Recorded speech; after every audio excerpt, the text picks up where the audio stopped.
वो लौट आया है इस बात से अनजान कि उसकी माँ इसी घर में उसके सामने खड़ी है।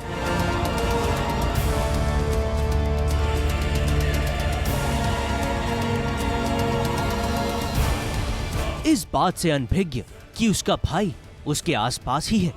जी हाँ, ये रिश्ता क्या कहलाता है में दर्शकों को जल्द ही एक और नया रिश्ता देखने को मिलने वाला है। और ये रिश्ता ना सिर्फ कार्तिक को उसका बिछड़ा हुआ भाई देगा, बल्कि सुवर्णा को उसका खोया हुआ बेटा भी लौटाएगा। हमारा इशारा समझ गए ना आप? अगर नहीं समझे तो अभी आपको समझाते हैं। मिलिए आर्यन से, जो कि सुवर्णा के खोए हुए बेटे और कार्तिक के बिछड़े हुए भाई हैं। जी, मेरा नाम है जी आर्यन और मैं बहुत ही छोटे शहर से बिलोंग करता हूँ, बट इतना बड़ा घर देख के मेरे को बड़ी खुशी हो रही है कि मुझे यहाँ पे आने का मौका मिला है। तो अब देखते हैं आगे क्या होता है। क्या बात है, ये रिश्ता में एक और चमत्कार, एक और नई कहानी। हुआ यूं कि कार्तिक, नायरा, नक्श और कीर्ति सभी घर आते वक्त एक तूफान में फंस गए और तभी तूफान में सहारा देने आए आर्यन। इनकी बातें तूफान में तूफान से भी ज्यादा तेज थी। जहां सभी टेंशन में लग रहे थे, वहीं आर्यन तूफान में भी मस्ती में जोर जोर से हाथ हिलाते हुए अपनी बातों से सभी को छलनी कर रहे थे। लेकिन नेक दिल आर्यन ने सभी को तूफान से बचाकर एक मुस्लिम परिवार में चल रही शादी में शरण दिलवाई। और कोइंसिडेंस देखिए, वहाँ पर भी दुल्हन की मेहंदी ही चल रही थी। इसी मौके पर कार्तिक की बात घर पर हुई। अच्छा, जो कीर्ति और नक्श की मेहंदी है, सब लोग कितने एक्साइटेड है। वो खुद भी चाहते हैं कि पूरी फैमिली के साथ सेलिब्रेट।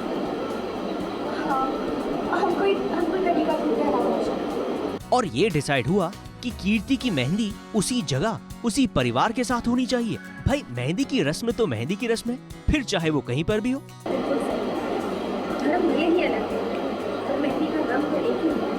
लेकिन असली कहानी उसके बाद शुरू हुई, जब कार्तिक, नायरा, नक्श और कीर्ति सभी लोग घर पर पहुंचे और उन्हें पता चला कि गहनों से भरी पोटली न तो नायरा के पास है और न ही कीर्ति के पास। दोनों ने अपने बैग्स भी छान मारे, लेकिन ज्वेलरी से भरी पोटली कहीं नहीं मिली। एक्चुअली कीर्ति की शादी के गहने थे जो अपना ये लोग लेने के लिए जाते हैं। वापसी में जब आते हैं तो गहने इनके पास नहीं होते हैं। तो माँ बोलते हैं कि तुम लोग को पता है कि अपशगुन हो जाएगा, फिर भी तुम लोग केयर करना नहीं जानते हो। तो इसमें भी कहीं ना कहीं नायरा के ऊपर ब्लेम जाता है। और शक गया सीधा आर्यन पे कि मेहंदी की रस्म के बहाने उसने सारे गहने चोरी कर लिए। और तभी हुई आर्यन जी की फिल्मी एंट्री।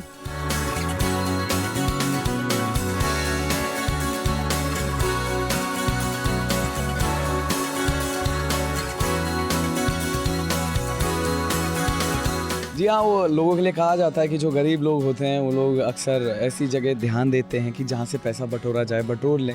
बट हम उनमें से नहीं है। हमें मिला, उनका गहने मिले, हमने उनकी मदद की। अब उनको लौटाने उनके घर तक आ गए हैं और अब यहीं रुक भी रहे हैं। उनके आते ही सभी को कुछ कुछ अपनेपन सा एहसास हुआ। यहाँ तक कि आर्यन के आते ही कंगन लुढ़क कर सुवर्णा के पैरों में जा गिरा। इसी बहाने आर्यन ने अनजाने में अपनी माँ के पैर छुए और माँ ने भी अपने बेटे को अनजाने में आशीर्वाद दे दिया। मुझे एक्चुअली आदत नहीं, मुझे बहुत अजीब सा लगा। हाँ, ऑफ कोर्स कहीं ना कहीं बोलते हैं कि संस्कार एक अलग चीज़ है, लेकिन परछाई, जब माँ की गोद में बच्चा होता है तो कहीं ना कहीं जैसे आप हो उसका इफेक्ट आपके बच्चे पर पड़ता है। तो कहीं ना कहीं हो सकता है वो सिचुएशन ने किसी को बिगाड़ दिया हो, लेकिन दिल का कहीं ना कहीं माँ के साथ, डैड के साथ कनेक्शन जरूर होता है। उसके बाद आर्यन ने घर वालों को बताया कि कैसे गहनों से भरी पोटली गलती से उनके पास आ गई थी, जिसे लौटाने इस तूफानी बारिश में वो यहाँ पर आए थे। आप ही कहना मैडम जी, अभी उसी रात को आप लोगों के जाने के बाद dark night, packet bright, I thinking very rich packet and only you, no other. तो मस्त मौला आर्यन ये गहनों से भरी पोटली लौटाकर वापस जाने लगे। भाई, जब इतना नेक दिल लड़का था तो घर वालों ने भी तूफानी बारिश में आर्यन को जाने से रोक लिया और आर्यन को गोयनका फैमिली के साथ रुकने का मौका मिला। तो देखा आपने, ये रिश्ता में जब जब जिसका रिश्ता बनना होता है तब तब उसका रिश्ता बन ही जाता है। लेकिन इस रिश्ते का आगे अंजाम क्या होगा, ये आपको जल्द ही देखने को मिलेगा सास बहू और साजिश में।